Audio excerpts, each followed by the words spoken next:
And welcome back to another episode of the Genesis Science Report.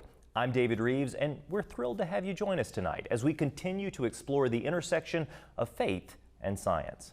Now, before the end of the hour, I will be sitting down with physicist and researcher Dr. Jake Hebert to unravel the mysteries of pre-flood longevity and how ancient biblical lifespans can be understood in modern scientific contexts. Then don't miss our discussion with Spike Psarris as we look at new astronomical findings pointing to the rarity of intelligent life in galaxies and examine the delicate conditions necessary for life and their profound theological implications. But first, let's talk about eugenics. I'll start with a quote. If the stock of domesticated animals can be improved, it's not unfair to ask if the health and vitality of the future generations of men and women on the earth might not be improved by applying to them the laws of selection. Now, this quote from Francis Galton, the father of eugenics, essentially summarizes the key tenets of a movement that touched the entire earth. Its moral bankruptcy truly stained the late 19th and early 20th centuries. This movement, cloaked in the veneer of progress and scientific rigor, was proven to be a Pandora's box, driven by the vision of a supposed genetic utopia. Eugenics, which could also be called scientific racism, purported to improve the human species by selective breeding, echoing the principles of Darwinian evolution. But we would argue that there is a straight line between Charles Darwin and the theory of evolution, and the evil of eugenics, which ultimately found its full expression in Hitler's Germany and the final solution, ending the lives of millions of Jews and other undesirables throughout Europe in the 1940s. Now, in laboratories and lecture halls, intellectuals and scientists propagated the idea of a hierarchy within society, where the fit were encouraged to procreate, while the unfit were deemed unworthy of reproduction. Books like The Pivot of Civilization by the founder of Planned Parenthood, Margaret Sanger, and The Sterilization of Degenerates by Dr. H.C. Sharp drove this ideology, which mutated into a slightly different form in Germany. You see, this ideology was fueled by notions of racial superiority and social Darwinism, and surprise, surprise, atrocities logically followed. The eugenics movement manifested in policies and practices that violated the most fundamental human rights. Forced sterilizations became the weapon of choice, aimed at the marginalized and the vulnerable, the poor, the mentally ill, the disabled, and ethnic minorities. In the United States alone, thousands fell victim to state-sanctioned mutilations.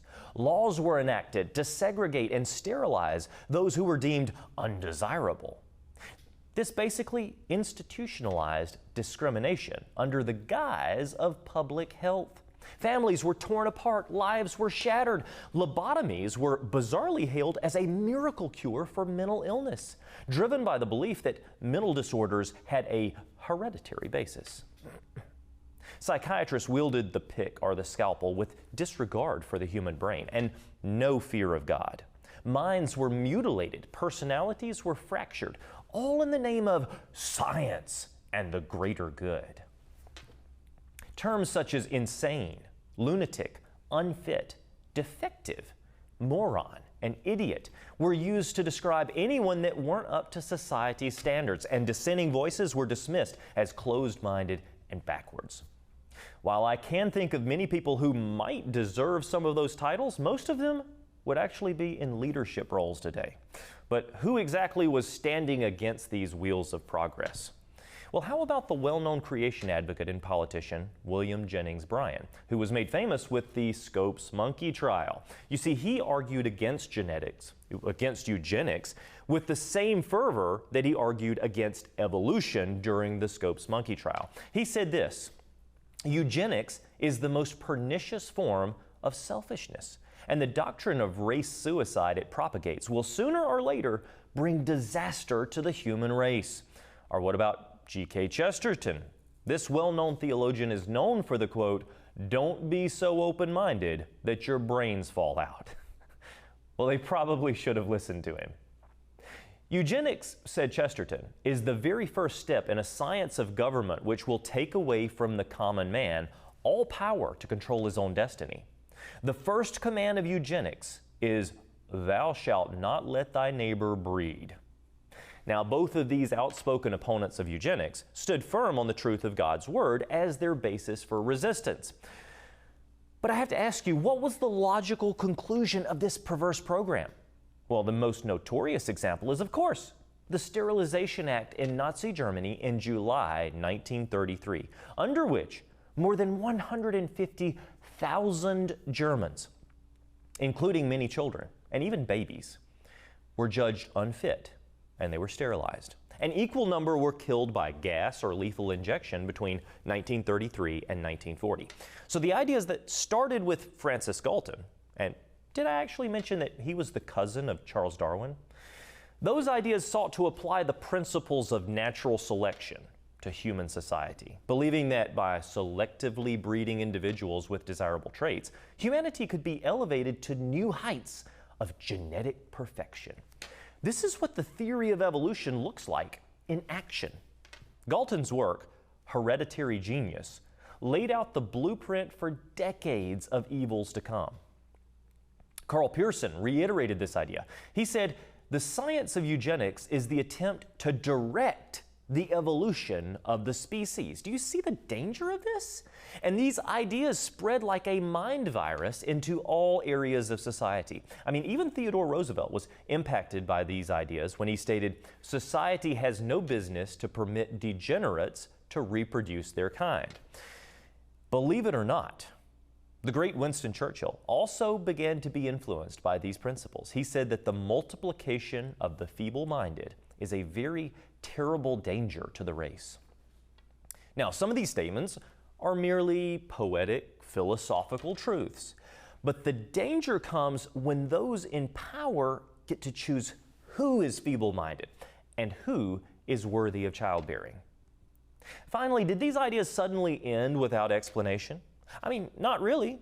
There have been many millions of abortions rooted in eugenics over the last century. The lives of multitudes snuffed out before taking their very first step. These ideas were ultimately derived from the foundation of atheistic philosophy and given credence because of Charles Darwin and his antiquated theories of evolution. What was and still is most effective in combating these lies? Well, I'll have to tell you, it's standing on the truth of the Word of God. Just like William Jennings Bryan and G.K. Chesterton fought with the moral high ground, we can continue to stand with courage. But eugenics didn't end, not after World War II. There are new variations of this evil movement that have continued under the guise of science. But I'll save that for another time. Coming up, I will be answering an intriguing question regarding the post-fall emergence of ecological cycles and predatory traits. So stay tuned for that and more after the break.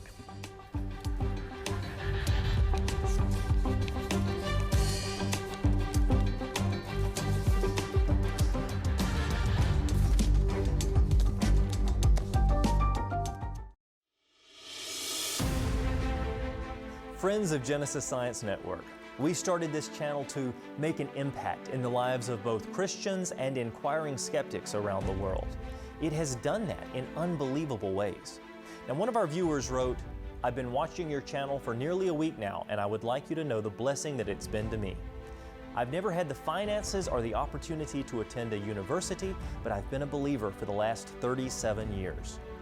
Your channel has done more for my understanding of my faith than any book I've read save the Bible, and I feel like I'm finally able to attend the lecture classes I've always wanted to. Thank you so much for your ministry." I want to thank you for your generous support. GSN is no simple project and requires monthly commitments to keep it on the air. Please consider becoming a partner with us today. Just call 931-212-7990 or click Give on our website. We are making a difference.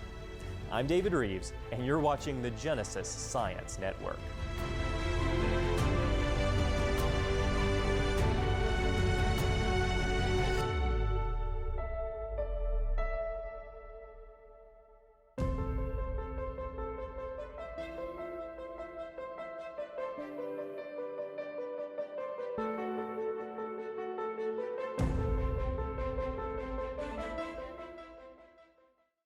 The work of his hands. Let's look at photography of the Earth from space with a NASA astronaut. We orbit the Earth 16 times a day. My cumulative time in space is 534 days, so I'll let you do the math. Wow. But Yeah. what the message we hear, there's absolutely no conflict between science and Scripture. Absolutely. On wonders without number.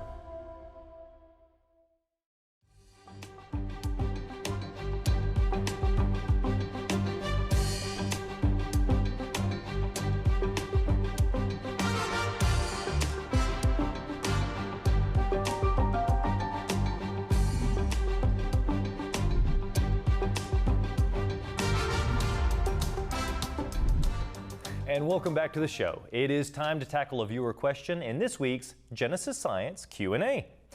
Our submission is from Kim on YouTube, who asks, if the pre-fallen world had no death, then when and where did the cycle of producer, consumer, decomposers come from? Where did all of the predatory teeth and the ripping claws come from? Thank you so much for that question, Kim. It's important that we talk about teeth for just a second. Just because an animal has sharp, pointy teeth doesn't tell us a whole lot about that animal. There are actually quite a number of different creatures alive today that have sharp, pointy teeth. And they're vegetarians, or they don't eat meat at all, or they survive predominantly by using the serrations to crush plant material or fruits, or we could go on and on about how sharp teeth actually serve as a benefit, not just for meat eaters. A lot of times on our fruit knives or on other types of knives as a chef, we're using serrations not just to get through meat. So that's one incredibly important consideration. Another important consideration is that the fall happened pretty early on. The fall of man actually was very, very early in the history of the world.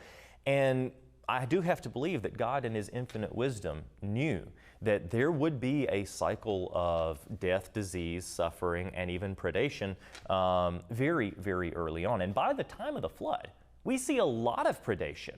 I lead dinosaur digs. I lead paleo digs in Kansas, where we're digging up the bones of massive animals. And sometimes on these massive bones that we dig up, we see these tooth marks. We see actual bite marks on the bones of whatever creature it is, where predatory sea creatures and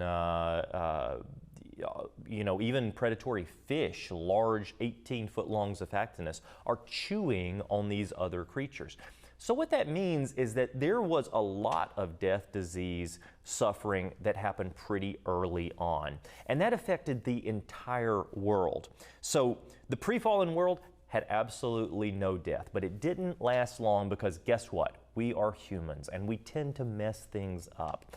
Given the opportunity, we tend to want to try to put ourselves in the position of God, choose our own rules, and ultimately that doesn't benefit society. Listen, we love connecting with thoughtful viewers like you, so remember to keep these questions coming.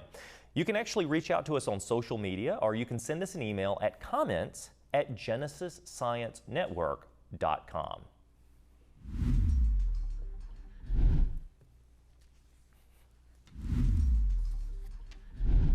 And now if you're interested in learning more about this week's Q&A topic, we have a fantastic resource for you. You can take advantage of this. It's called The Ecology Book by Tom Hennigan and Gene Leitner. It's a comprehensive guide that explores the intricate relationships within ecosystems and the principles of ecological science. This fascinating book takes you on a vivid journey through the planet's diverse habitats, unraveling the complex web of interactions between living organisms and their surroundings. Designed with versatility in mind, the book actually caters to a wide audience, making it a great option for families who might be homeschooling or anyone who's eager to deepen their understanding of the natural world. Its multi-age format comes complete with color-coded sections for various grade levels and ensures adaptability across different stages of learning. The ecology book breathes life into ecological studies by featuring profiles of trailblazing scientists and their groundbreaking work, practical guidance on environmental stewardship. That's right. As a conservative, as a Bible-believing Christian, I believe in environmental stewardship. That doesn't mean that we don't use what the Lord has provided, but it means that we steward the resources that He has given us, including environmental stewardship. This book has stunning full-color photographs and detailed illustrations and a biblical perspective that integrates ecology and faith. Whether you're a student, whether you're an educator, or simply curious about the natural world, this resource offers a unique fusion of scientific exploration and spiritual reflection. It serves as a powerful testament to the intentional and relational design of our environment, encouraging us to look beyond random chance and appreciate the intricacy of all of God's creation. You can visit the Creation Superstore at creationsuperstore.com, or you can call 931-212-7990 to obtain your copy today.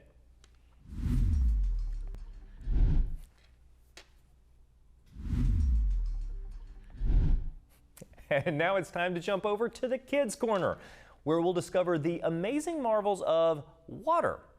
Yeah, that's right, H2O. Now, you might think that water seems ordinary, but trust me, it's anything but.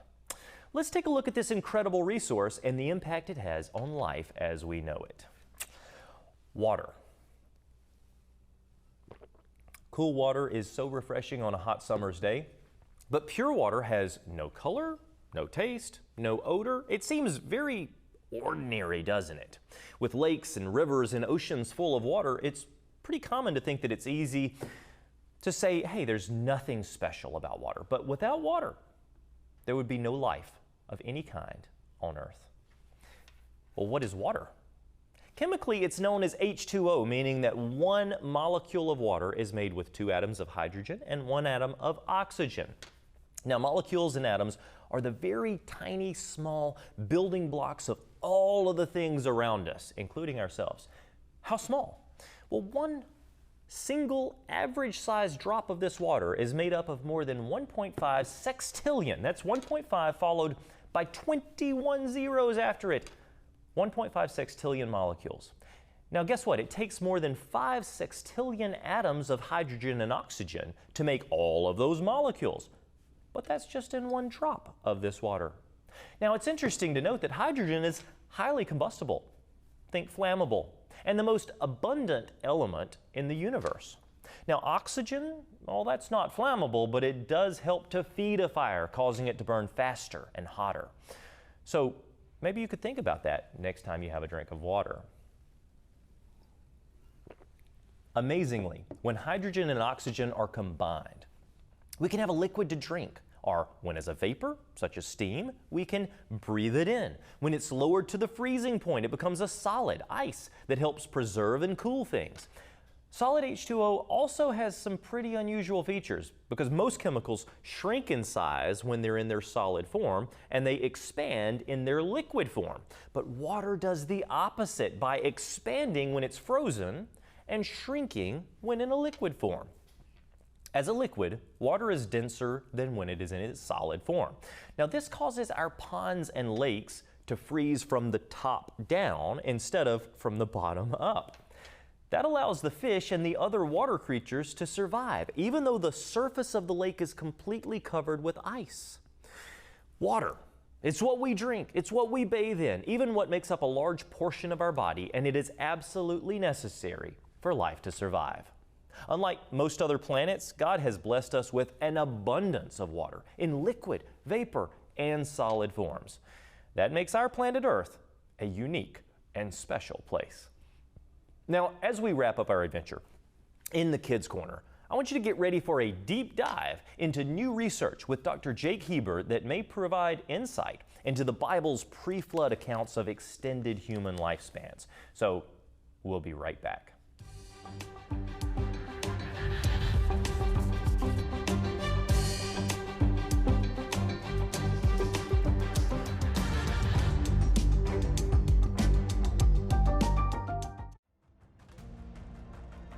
Join us at the Wonder Center and Science Museum for this month's Unwrapped event. where we feature expert speakers presenting scientific and biblical discoveries. It pays to learn history, folks. We cannot create an aircraft even close to what these birds can do. This changes the way we do biology. Discounted tickets are available for an after-hours adventure, including museum admission with kids' hands-on activities, a planetarium movie, Tesla experience, and pre-show entertainment. Perfect for the whole family. What you believe about the history of the world is going to affect the way that you study the world today. You see a mathematical order here. You see the orthogonal lines. You see the repeating patterns. You don't understand what it takes to make a cell. That's serious engineering. Come be inspired as you learn. The evening presentation is free, but seating is extremely limited, so RSVP immediately at wondercenter.org. Squids in limestone in the middle of the Grand Canyon. But the big problem is, how did those fossils get deposited in the middle of a 7-foot thick layer? According to the narrative, is something like 36 million years in duration. I'm replacing the narrative with some type of rapid smothering event. On Wonders Without Number. Tune in to the Genesis Science Network Knowledge Block as you learn real, cutting-edge science, not evolutionary theories and agendas. Whether you're in junior or senior high, a homeschooler, or an adult looking for higher education, we bring you a fresh perspective each weekday. Our goal is to equip you with another block to build and strengthen your faith, giving you solid evidence. Join us each weekday at 11 a.m. Central.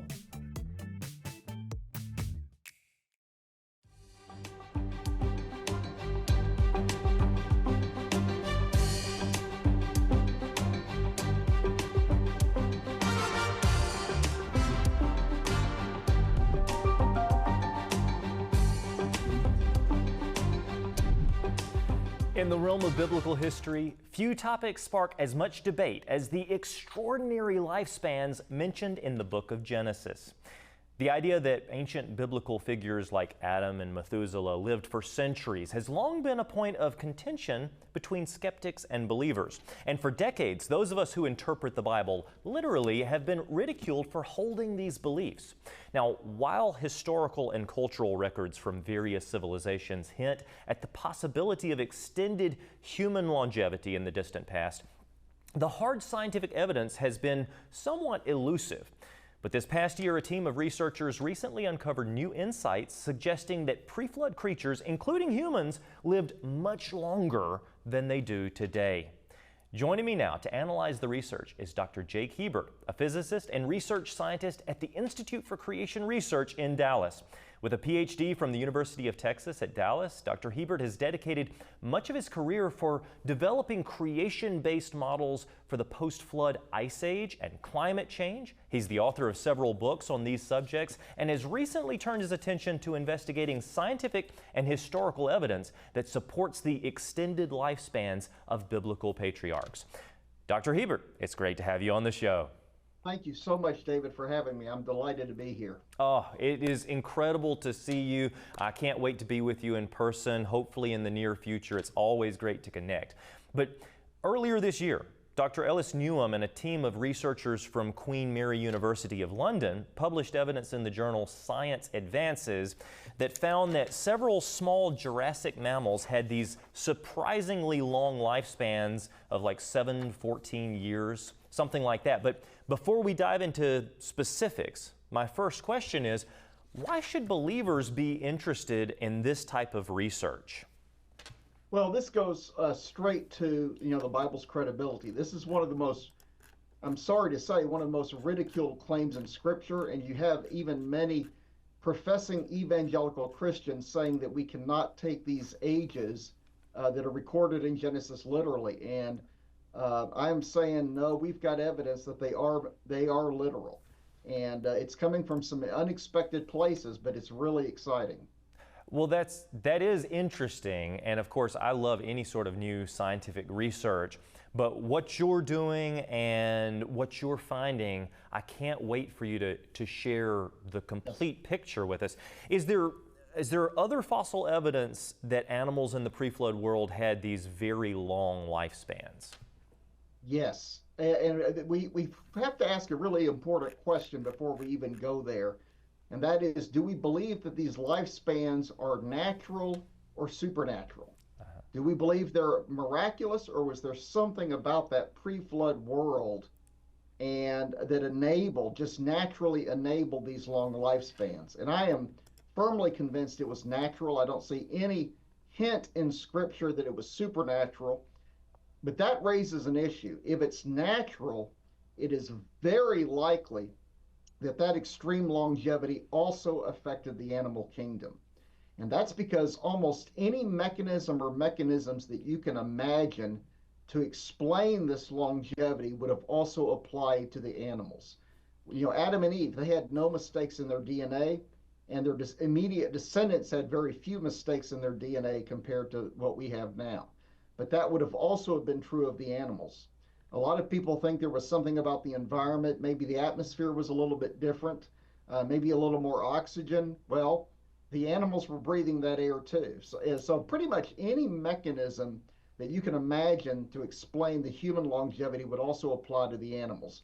And that's why it's so exciting that we're finding evidence in the fossils that animals were living much longer. Now, most of this is going to be indirect evidence. Direct evidence is somewhat hard to come by, but let me just kind of explain what this indirect evidence is.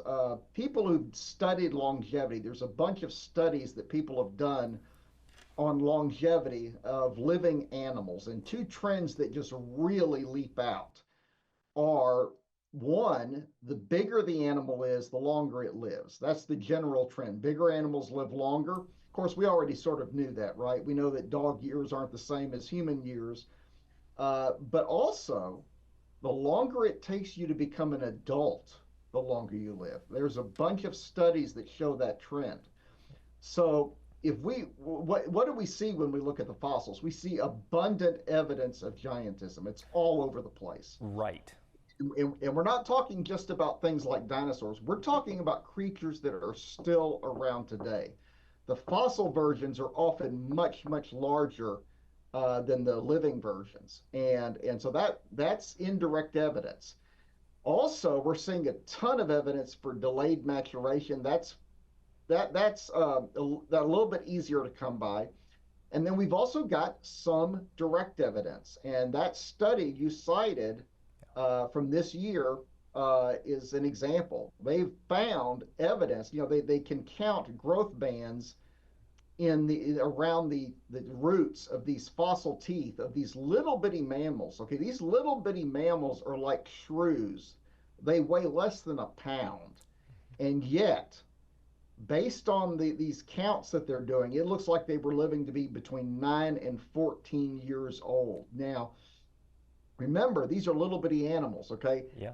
14 years is the kind of lifespan you would expect for a dog today. These things are little bitty, like shrew-like, mice-like animals, and they are, for their body size, they are exhibiting Methuselah-like lifespans. Okay, so we're seeing this pattern that somehow correlates body size to longevity, and even in small, tiny creatures back in the distant past, we're seeing what appears to be this long lifespan. Of course, when you think about things like giant sloths or giant bears or dragonflies with 18-inch wingspans and all, we do see this gigantism in the fossil record, even with normal, regular creatures that we still see today. But then to correlate that to lifespans, which the Bible, correct me, Dr. Hebert, if I'm wrong, but I mean, the Bible is actually talking about the longevity of human lifespans pre-flood. And of course, it doesn't have a good reason to talk about the longevity of animals because, the Lord is talking to us in the Bible about us. I mean, that's just the way it was. Yeah. Why would you mention it? That's just typical. That's just the way it was. You wouldn't think twice about it. But it's not just, and by the way, these 7 fossil mammals, even the evolutionists said these were surprisingly long lifespans. Not only that, but they had sufficient data for 4 of these fossil mammals to show that they were taking a very long time to reach sexual maturity. Now, the reason that's interesting is because if you look at Genesis chapter 5, the earliest age at which a biblical patriarch is listed as having a son is 65. That's the earliest age. Wow. Second earliest age is 70. Now, maybe I'm a little naive here, but I kind of have a hard time believing that people were hitting puberty at 13 like they are today, and everybody was just choosing to wait 50 years before getting married. I just have a hard time believing that. That is strong evidence that humans were experiencing delayed sexual maturation. We're seeing that in these small mammals, and we're also seeing evidence of delayed maturation in some oysters. You got fossil oysters where there is direct evidence that they were living longer. They were about twice as large as modern day oysters, and these are oysters in the same genus. Okay, so in a biblical sense, these are almost certainly the same Genesis kind, and they were taking longer to mature. And we see other evidence of this as well. I can give you other examples where we're seeing evidence of delayed maturation, even fossil crocodilians, fossil sharks. I mean, we're seeing quite a bit of this stuff. Yeah. So you mentioned that growth bands in fossils provide evidence for pre-flood longevity, but can you kind of describe to us how paleontologists are using growth bands to determine age and the growth patterns of ancient organisms? Well, there's different ways. For the mammals, you can use these growth patterns around the roots of the tooth. And one thing that's exciting about this is before, they would not really try to do this with what they would consider really old fossils, because previously it required you to destroy some of the fossil material. So I think the very first time they've done this on a old, say Jurassic fossil, something older than Cenozoic, was 4 years ago, and they're already finding all kinds of stuff. Now, what's exciting about this is they could end up finding even more stuff now that they know they have a way to age these mammal fossils without destroying them. But you've also got, for instance, the shark vertebra. Fossil shark vertebrae are relatively rare, but occasionally they are preserved, and you have growth rings in those vertebrae just like tree rings. And I'll give you an example. They've got a megalodon vertebra that has what appear to be 46 growth bands. Now, if you assume that each one of those represents a year, and I'll admit that's not airtight, okay, because in some cases you can have sharks that may have 2 growth bands per year for at least part of their lifetime. Other times you may have sharks where the number of bands differs from vertebra to vertebra in the same shark. However, that's the typical assumption.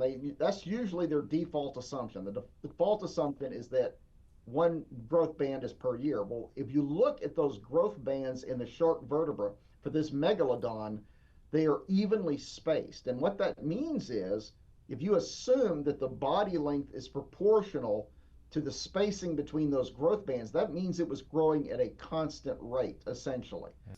Incredible research, and I want to thank you, Dr. Hebert, for addressing this on the show, and I also want to thank the Institute for Creation Research. You guys are incredibly amazing. So thank you again for being on the show. Thanks for having me. It was my pleasure. Absolutely. And we will be back to highlight some of your stories and experiences after the break here on the Genesis Science Report.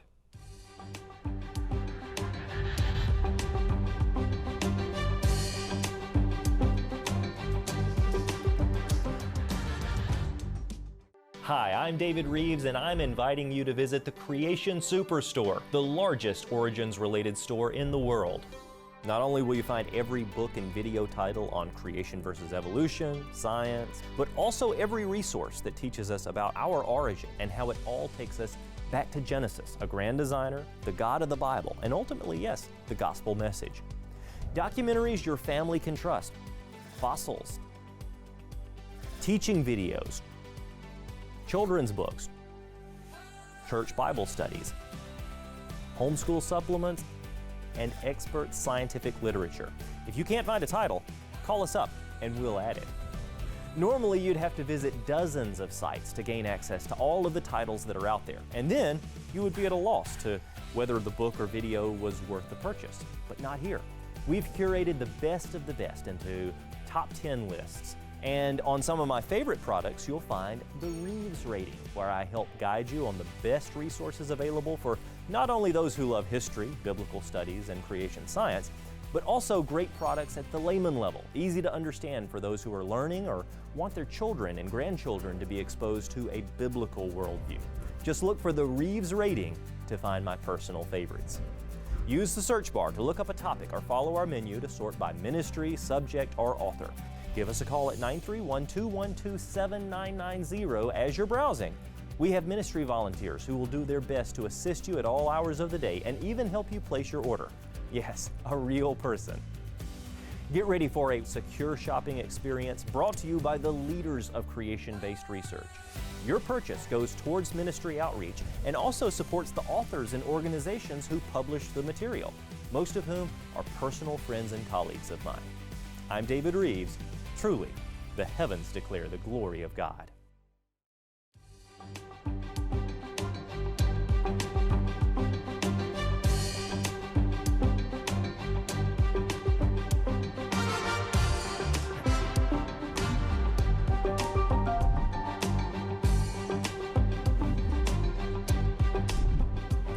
Welcome back to the Genesis Science Report. It's time for Viewer Voices, where we turn the microphone over to you. Whether you've been inspired by our exhibits or encouraged by our shows, we love hearing how the Lord has used our ministry to further His kingdom. LaDonna says, we took our 5-year-old grandson and we're so impressed with everything. Worth the admission. We are planning on buying the family membership next year because you can make several field trips with all there is to see and learn. There's so much to take in, so go early enough to give you time to visit each room. Thanks for that, LaDonna. That's actually one good piece of advice because we find that a lot of people who come to visit, if they show up later in the day, they end up staying are coming back the next day because there's simply not enough time to take it all in. This is by far a full day's experience if you see everything and do all of the activities. We appreciate it, LaDonna. Now, if you have an experience that you'd like to share, reach out on social media or email us at comments@genesiссciencennetwork.com and stick around for an update on the latest ministry news. But before we get to that, let's weigh in on an intriguing historical debate. Did Columbus truly set out to prove that the earth wasn't flat? Or was this actually knowledge that was already well established? Let's discover the truth in this week's Genesis Science Minute. In 1492, Columbus sailed the ocean blue. Some would tell us that Columbus wanted to dispel the notion of a flat earth. But just a minute, is that really true? A look at lunar eclipses tells the true story. Lunar eclipses occur when the Earth, Sun, and Moon align, causing the Earth's shadow to block sunlight from the Moon. Aristotle, living in the 4th century BC, noted that in lunar eclipses, the shadow caused by the Earth is always curved, proof that the Earth is spherical. Yes, the spherical shape of the Earth was known long before the time of Christopher Columbus.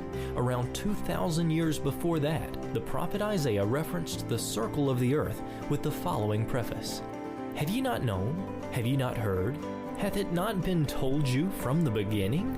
I'm David Rives. Truly, the heavens declare the glory of God. For more information, visit David Rives Ministries at davidrives.com. davidrives.com.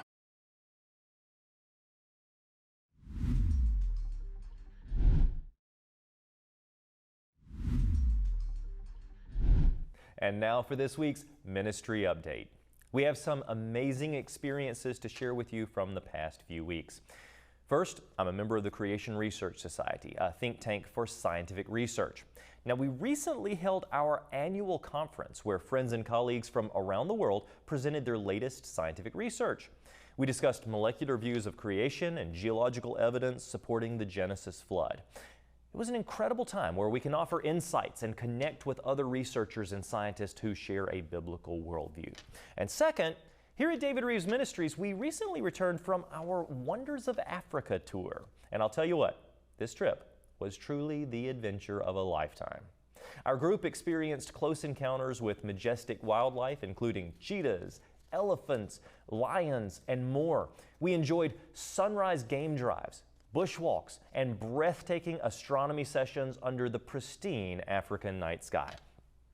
The stunning landscapes and the vibrant wildlife left everyone in awe of God's magnificent creation. Now, if this experience sounds exciting and you want to experience it for yourself, we just opened signups for next year's trip, and they book out to capacity pretty quickly. So don't miss your chance to join us for an unforgettable adventure. Visit our website to secure your spot and learn more about this incredible journey. I only take the first 40 people to sign up. For those wanting to keep up with all of our ministry updates and our activities, I want you to head over to our website to sign up for our bi-monthly magazine. It's 100% free, and our email updates that happen each week. Everything we do as a ministry aims to educate, to inspire, and to uplift, always pointing people back to Christ.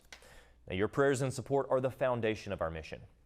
We invite you to help expand the reach of this material by becoming a monthly donor today. To make a tax-deductible contribution, just visit our website or call us at 931-212-7990. Up next, join me for this week's Heavens Declare as we dive into the depths of the ocean to investigate the mysterious creature known as Leviathan and what its existence tells us about God's power and His creation. Let's take a look right now.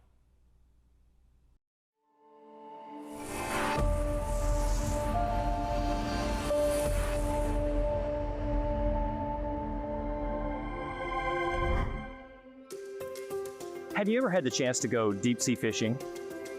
What about drop into the ocean in a shark cage? Now, if you had the opportunity, would you do it? Many people wouldn't, and it's obvious why. You see, the ocean is a scary place filled with poisonous creatures, fish with very, very sharp teeth. Now, obviously, some of our view of the ocean is just hype.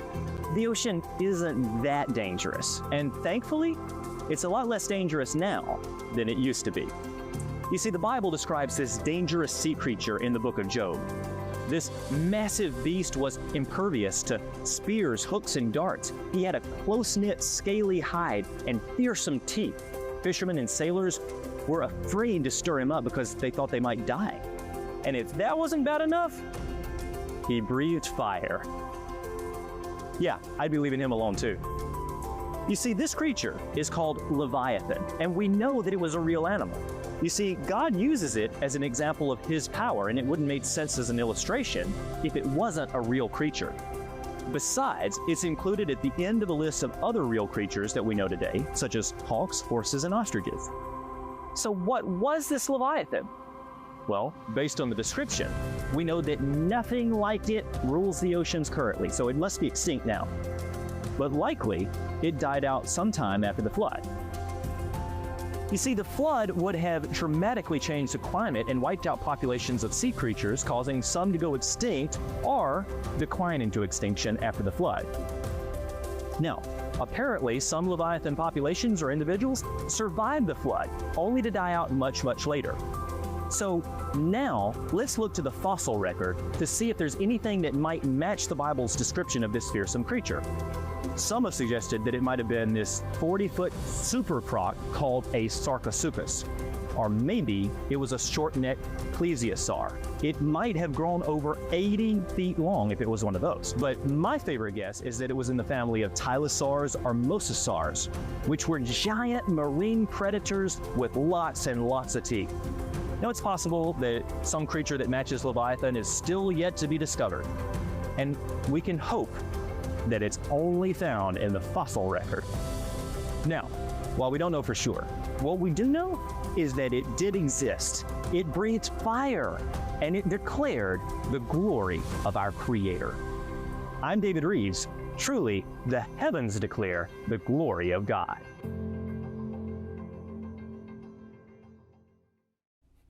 Up next, we will embark on a journey through the cosmos with Spike Psarris as we tackle a big question. What are the odds of finding life beyond Earth? Join us as we explore the complex interplay of factors required for life to exist and lay out why spontaneous life formation is not scientifically viable. You won't want to miss it, so stick around. We will be right back.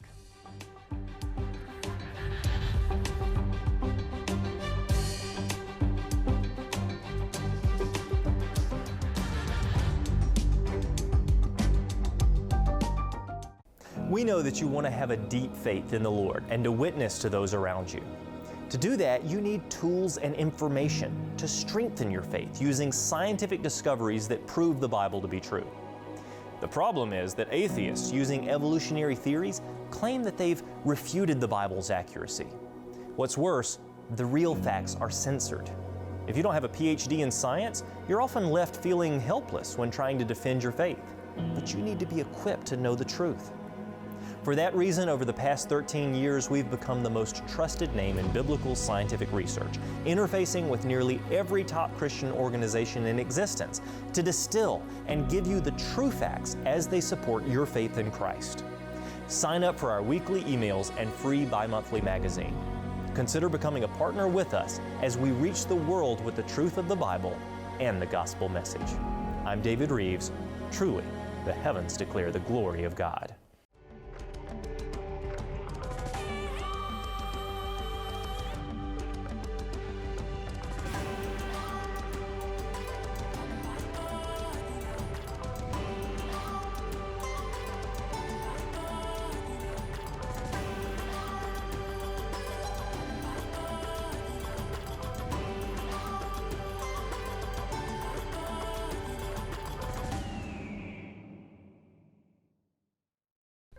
Squids in limestone in the middle of the Grand Canyon. But the big problem is, how did those fossils get deposited in the middle of a 7-foot thick layer?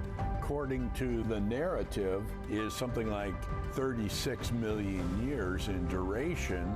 I'm replacing the narrative with some type of rapid smothering event. On Wonders Without Number.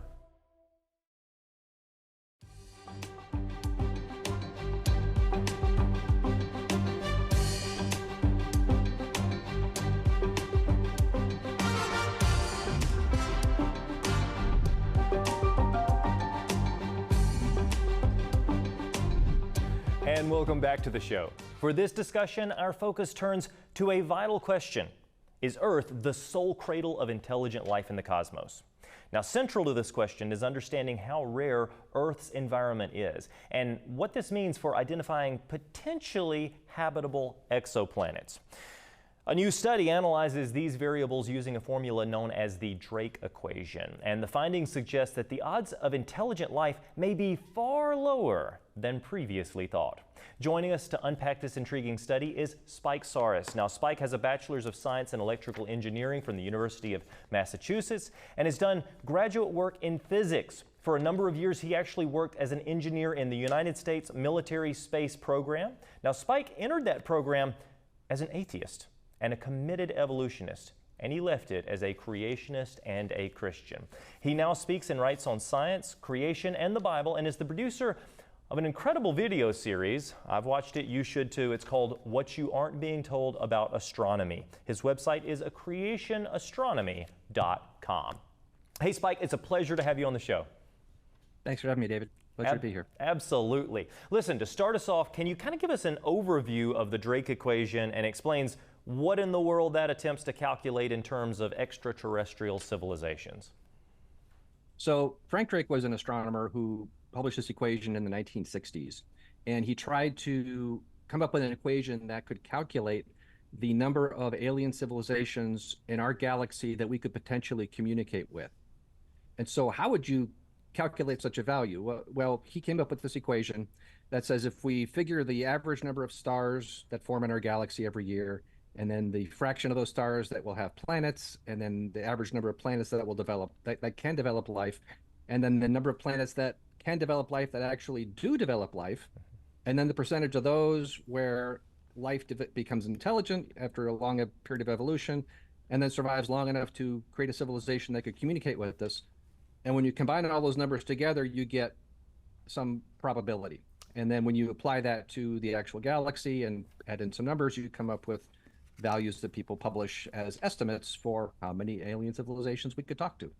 Interesting. Of course, there's a whole lot of assumptions built into that, which many of which we would disagree with. And so, Spike, an incredible number of assumptions, because just browsing the article, I'm highlighting all of these things, like alien life capable of communicating across interstellar space might not be able to evolve if its home planet doesn't possess plate tectonics.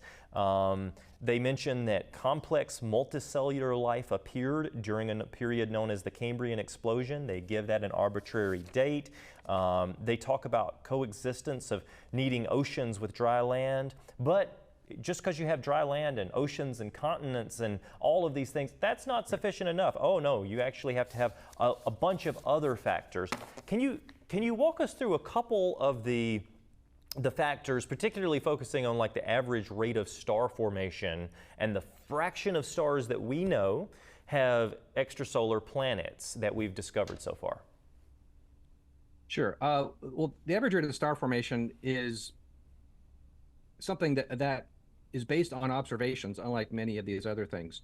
And you and I would probably agree that star formation in the very beginning of creation was done by the Lord. Subsequent to that, it's possible, not easy, but possible, that new stars could form by interacting with each other. And this is, of course, a separate conversation we could have.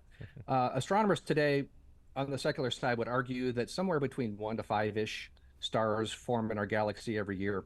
And we could talk about that number more, but really the more fruitful point after that is, well, if you do have stars, what are the odds of them getting planets and then planets developing life on their own? Again, these are secular astronomers saying this, who believe life could develop on its own. That's, I think, the really fruitful thing to focus on. Because just having, as you said, just having physical things, physical places where life could be, doesn't mean that life is going to form there on its own. Correct. So, and modern astronomers are actually less optimistic about this than Drake was. Drake plugged some numbers into his equation that made it seem as if it were fairly easy to have alien civilizations out there in the cosmos for us to talk to. Modern astronomers aren't so sure. There's even a growing, I don't want to say movement, but a growing perspective called the rare Earth hypothesis, so-called because a book by that name came out a few years ago. That book points out that the number of conditions necessary for life to exist on Earth is far beyond the few that you mentioned, that, there's plate tectonics and there's an ocean and some dry land, and you'd be in the habitable zone from the star and so on. They point out that there's a lot more that's necessary for life to exist and flourish. Right, because this article that we're looking at, it says just 4 in 10,000 galaxies may host intelligent aliens, right? But the rare Earth hypothesis says, well, actually there are factors that are necessary for intelligent life way beyond that. Can you name a few of those? You could go on almost any scale from the big to the small. On the biggest scale, you would look at your star's position in the galaxy. If you're too close to the center, then your planet will be subjected to neutron radiation from neutron stars, gamma rays, black holes, all sorts of nasty things that you don't want to be next to. Would make life very challenging, if not impossible. On the other hand, if you're too far out from the center of the galaxy, there's other conditions that, from a secular perspective at least, would make it very difficult for life to develop there. Now, we don't think life can develop on its own without a creator, but from their perspective, they're trying to explain how it could. Well, conditions on the outskirts of a galaxy don't favor that either. So you need to be basically halfway between the center and the edge, which, as it turns out, is exactly where we are. The star that your planet is orbiting needs to have a lot of special conditions. You don't want to be orbiting an average star. In our galaxy, an average star will be a red dwarf, because about 3/4 of stars are red dwarfs. Those stars are very small, very cool. In order to be warm enough for life to be possible and flourish, your planet would need to orbit such a star very closely, which causes problems in a couple of ways. First of all, if the Earth were orbiting a red dwarf, and again, this is an average star, if the Earth were orbiting one of these stars, we would be tidally locked to the star, meaning that the same side of the planet always faces the star. So one side always roasts, the other side always freezes. Not very hospitable toward life, of course. No. You also don't want to be close to a red dwarf star in the first place because these stars tend to be very unstable. They erupt frequently. They have frequent flares. And of course, if you're in the path of a flare blasting off the surface of the star, again, very hostile conditions for life. Right. So even looking at our sun has a lot of very unusual characteristics, and we could have a whole conversation just on this.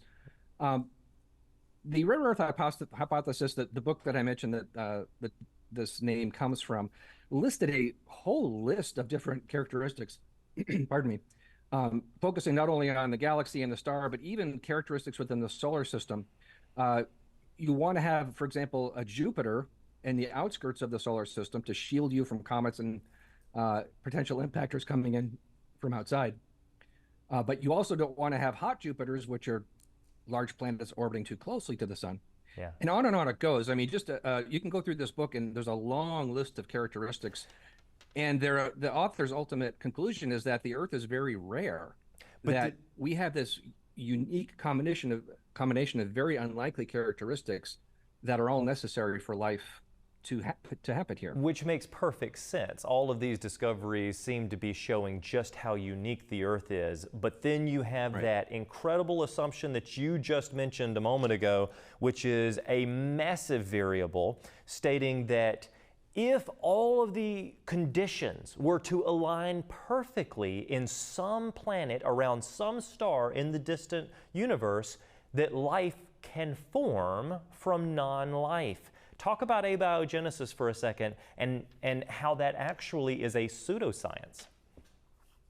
Oh, this is a huge topic all in itself, of course, because all the conditions that are necessary for life to exist don't necessarily support the development of life on its own in the first place.